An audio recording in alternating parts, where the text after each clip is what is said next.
en toute humilité, répondu à chaque fois que nous n'avons pas la prétention de venir avec quelque chose de radicalement nouveau, en pointant le doigt accusateur sur les anciennes coalitions, sur les anciens regroupements, et en disant qu'ils ont mal fait et que nous avons la prétention de réussir.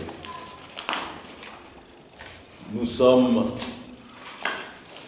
dans une vision nouvelle que nous proposons aux citoyens togolais, et vous l'aurez constaté, parmi nous, il y a des membres d'anciennes coalitions. Cela veut dire tout simplement que nous avons cette ambition de construire sur l'expérience des uns et des autres, sur le vécu des uns et des autres, au sein de coalitions qui ont existé, qui ont réussi d'une certaine manière et qui ont quand même échoué, il faut le reconnaître.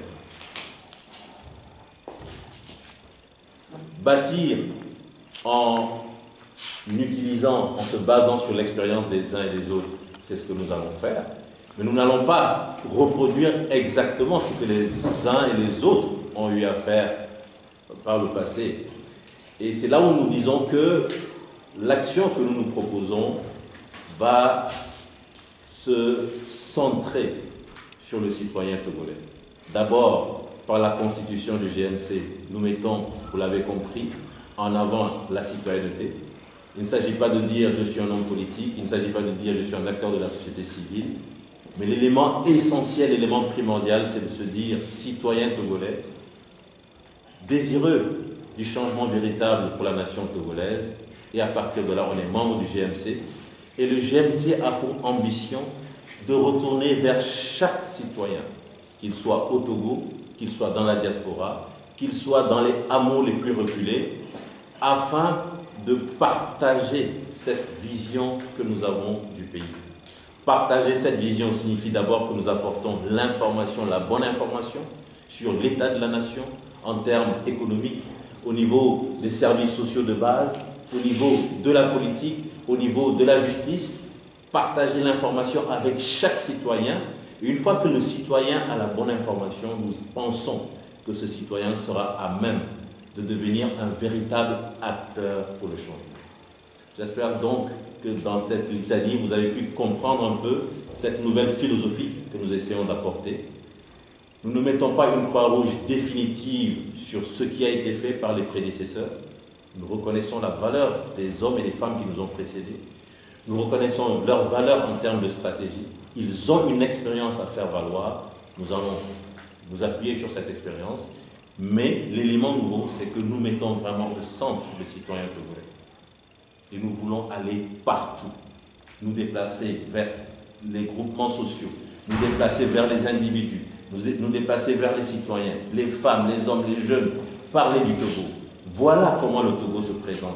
Voilà la vision que nous avons du Togo actuellement et la vision que nous voulons du Togo d'ici quelques années. Est-ce que vous partagez cette vision avec nous? Si vous partagez cette vision avec nous, devenez acteurs ensemble. Mettons-nous ensemble, mobilisons-nous, remobilisons-nous pour reconstruire notre nation. Est-ce que l'initiative prend au sein de la carte de n'est pas membre pour l'instant? Très bien. Alors, je pense que ce serait utopique de se dire que dès la naissance, le GMC serait ce grand mouvement citoyen dans lequel on aurait toutes les organisations de la société civile, tous les partis politiques et toutes les personnalités engagées pour le changement de notre nation. Ce serait vraiment utopique. Nous savons tous que c'est Maître Apévon qui a eu cette idée. Il est là aujourd'hui, peut-être qu'il pourra revenir, prendre la parole et revenir sur ce qui l'a motivé, qui a eu cette idée de ce mouvement qui mettra en avant vraiment la citoyenneté de chaque individu. Et à partir de là, il a fait le tour d'organisations de la société civile, de partis politiques, il a rencontré des personnalités, et c'est donc dans le cadre de ces échanges que nous avons été convaincus, et que nous avons rejoint le grand mouvement citoyen. Nous avons préparé, participé à des rencontres préparatoires, et le 3 août, officiellement, ce mouvement est né. Bien sûr, tous les partis politiques n'y sont pas. Bien sûr, toutes les organisations de la société civile n'y sont pas. Et je pense qu'à terme, il n'est peut-être pas nécessaire d'avoir l'ensemble des partis politiques avant de pouvoir commencer à travailler. Il n'est pas nécessaire d'avoir l'ensemble des organisations de la société civile, ce serait même une utopie, avant de pouvoir commencer à travailler. Mais là, le travail a commencé. Nous sommes face à vous aujourd'hui. Nous sommes en train de partager des informations et les rencontres, telles que nous les avons prévues dans notre plan d'action, vont démarrer très prochainement. Donc il y a un travail qui est en train de se faire. Nous espérons que progressivement cela va prendre. Cela va donner beaucoup plus de visibilité à ce que nous sommes en train de dire. Cela va donner beaucoup plus d'illustration à cette vision que nous avons du Togo. Et j'espère que cela incitera davantage des Togolais, des Togolaises, du Togo et de la diaspora à se dire il y a quelque chose qui est en train de naître, il y a une proposition nouvelle qui a été faite et qui finalement ressemble à quelque chose d'intéressant. Peut-être que nous allons rejoindre ce mouvement. Donc c'est un travail qui va se faire progressivement et nous espérons que progressivement, ce train en marche verra d'autres personnes ou d'autres wagons venir donc se greffer à ce train pour que ce train devienne vraiment une énorme machine qui puisse permettre d'apporter le changement. La troisième question, c'était... Alors, ce qui se passe par rapport au calendrier électoral, même si cela n'a pas été dit de façon explicite aujourd'hui, nous sommes sortis en tant que coordonnateur du GMC lors de certaines émissions, nous n'avons pas manqué de déplorer cela. J'en profite peut-être pour répondre à la question de Narcisse. Je pense qu'il aurait été difficile qu'aujourd'hui nous puissions faire une sortie uniquement sur cette question électorale et je pense que vous auriez été les journalistes les premiers à nous dire mais pourquoi est-ce que le GMC sort et sa sortie porte exclusivement sur la question des élections et sur cet agenda qui est totalement dans l'opacité. Vous avez écouté la déclaration, vous l'avez peut-être lu et vous avez vu que nous sommes passés. Nous avons mis l'accent sur les prochaines échéances électorales. Nous avons relevé que généralement ces élections se passent dans de très mauvaises conditions et ces élections ont toujours tendance à permettre la pérennisation d'un système. Même si nous n'avons pas aujourd'hui évoqué la question de cet agenda qui est totalement opaque, il est clair que comme l'ensemble des citoyens togolais, nous nous interrogeons sur cette question. Et pour finir, par rapport à cet aspect, je dirais que la transparence électorale fait partie des axes prioritaires de notre plan d'action et nous aurons certainement à revenir par rapport aux élections, par rapport à l'agenda, par rapport à l'invite que nous aurons à faire aux citoyens togolais afin qu'ensemble nous puissions contribuer à l'amélioration du processus ou des processus électoraux dans notre pays. Nous ne pouvons plus accepter que les élections permettent simplement de légitimer un pouvoir et que, à la fin d'un processus électoral, les résultats ne reflètent pas la réalité de ce qui s'est passé dans les urnes. Je crois que c'était tout concernant Tino. Il y avait une quatrième question. Il parlait de comment convertir la flamme.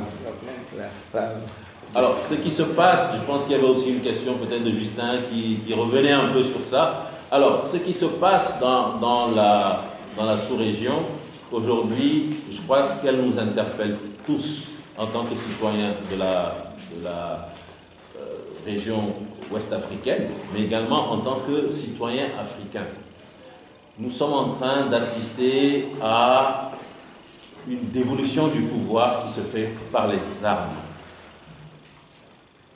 Nous l'avons vu au Mali, au Burkina, en Guinée, au Niger et au Gabon, où la dévolution du pouvoir ne se fait pas à travers les urnes, mais à travers les armes, c'est-à-dire ceux qui ont les armes, ceux qui ont la force des armes, prennent le pouvoir. Ils ne sont pas élus par le peuple, ils prennent le pouvoir. Je ne voudrais pas dire si c'est bon ou si c'est mauvais, c'est une autre question, mais il faut se poser la question de savoir pourquoi est-ce que cela est en train d'intervenir ainsi en Afrique. Et je crois que c'est ce que nous avons essayé de dire dans ce document. Lorsque nous demandons à la CEDEAO d'agir en amont, parce qu'il y a beaucoup de situations qui font que cet espoir démocratique qui est né dans les années 90 en Afrique, et notamment en Afrique de l'Ouest, avec le Bénin qui a lancé la conférence nationale, nous avons dit souveraine, d'autres pays ont suivi, il y a eu un véritable engouement pour la démocratie. Les jeunes étaient confiants qu'enfin l'Afrique allait présenter un autre narratif au monde. Mais qu'est-ce qui s'est passé? Les années 90 et 2000, jusqu'à ce jour, donc pendant 30 ans, pendant une génération, il y a eu en fait une vraie illusion de démocratie. Tous les régimes qui sont passés au Togo, je commence par le Togo parce que c'est notre pays, ou d'autres pays, comme le Burkina, comme la Guinée, des opposants historiques en Guinée ont pris le pouvoir, mais finalement ils ont perpétré les mêmes actes que ces régimes qui existaient avant les années 90. Le Togo, nous avons le sentiment que c'est une perpétuation en fait. Qu'est-ce que je veux dire par là? Les régimes qui sont passés, qui devaient permettre de consolider la démocratie, ont trahi la démocratie à tous les niveaux, au plan économique. Vous prenez des pays comme le Togo, quand on vous dit qu'il y a un pacte de corruption entre les principaux dirigeants du pays et un groupe comme le groupe Bolloré, vous comprenez que c'est extrêmement grave. Cela ne peut pas donner confiance à la jeunesse en la démocratie. Vous prenez les questions politiques. Au Togo, nous avons des détenus politiques, des gens qui ont exprimé une opinion et qui aujourd'hui se retrouvent derrière les barreaux. Vous avez la justice qui est instrumentalisée, alors que la démocratie suppose une vraie indépendance des trois pouvoirs. Mais lorsque vous avez le législatif, vous avez la justice qui sont inféodés à l'exécutif, vous n'avez pas la démocratie. Même si on organise des élections à chaque fois et qu'on nous dit que ce sont des élections apaisées, aujourd'hui, tous ces jeunes qui se lèvent au Niger, qui se lèvent au Gabon, qui se lèvent au Burkina, ce sont des pays où il y a à chaque fois eu des élections. Et à chaque fois, il y a eu un vainqueur qui a été désigné. Mais la jeunesse a compris que finalement, c'est une illusion démocratique. Et à un moment donné, lorsque la jeunesse n'a plus espoir en cette démocratie, elle se tourne vers ces forces armées qui viennent renverser la table et qui donnent l'espoir que quelque chose de nouveau peut être créé. C'est ce qui est en train de se faire. Donc, c'est une situation nouvelle, entre guillemets, où des forces armées interviennent dans le jeu politique, disent « nous mettons fin à ces systèmes qui ont trahi la démocratie, à ces systèmes qui n'ont pas nourri la démocratie, qui n'ont pas consolidé la démocratie. Nous venons pour remettre en place un nouvel ordre. » Est-ce que ça va être fait? Je ne sais pas, je ne suis pas devin. Est-ce que tous ces militaires qui sont là vont vraiment servir la démocratie? Est-ce qu'ils remettront ensuite le pouvoir à des civils avec des institutions vraiment renforcées? La justice, le législatif, etc., etc. Je ne sais pas. Mais c'est quelque chose de nouveau qui est en train de se faire. Et c'est là où nous demandons aux institutions communautaires de traiter le problème désormais en amont. Au Togo, nous avons beaucoup de problèmes. Et nous l'avons dit, les autres pays peuvent subir le sort du Gabon, le sort du Niger. Donc le Togo n'est pas exempt, il faut le dire clairement. Si les choses continuent de se faire ainsi, si les choses continuent d'être traitées de cette manière, nous l'avons dit, nous n'avons même pas d'agenda par rapport à des élections qui doivent se faire dans 2-3 mois. Nous n'avons pas d'agenda. Nous savons que dans les zones favorables à l'opposition, le recensement a été très mal fait. Autant de situations qui sont des situations frustrantes. De frustration en frustration, tout peut arriver. Nous le savons. Et donc, qu'est-ce que nous pouvons faire pour que les choses commencent à se passer de façon presque normale, de façon presque civilisée dans nos pays? C'est la question qu'il faut se poser.